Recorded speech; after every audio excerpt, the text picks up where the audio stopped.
ஆனால் சாமி பார்க்க எவ்வளோ நேரம் ஆகும்? சாமி பார்க்கறதுக்கு ஒரு 5 மணி நேரம் ஆகும், இல்லை 6 மணி நேரம் ஆகும். 6 மணி நேரம்? ஆமாப்பா. கோபுரத்தை கும்பிட்டு போயிடறேண்ணா. அப்படி ஒன்றும் ஏப்பா இன்னைக்கு கோபுர தரிசனமா? ஆமாண்ணா, நம்மளுக்கு இதானே. நம்ம நல்லா இருக்கும்.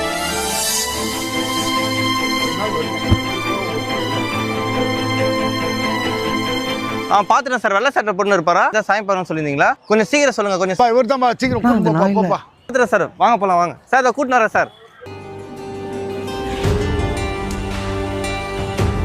ஓ, இதானா அது? நம்ம நினைச்சா பார்க்க முடியாது, அவர் நினைச்சா மட்டும்தான் நம்ம அவரை பார்க்க முடியும். देवराज सेव्यमान पावनांघ्रि पंकजं व्यालयज्ञ सूत्रमिन्दु शेखरं कृपाकरं नारदादि योगी वृंद वंदितं दिगंबरं काशिकापुराधिनाथ कालभैरवं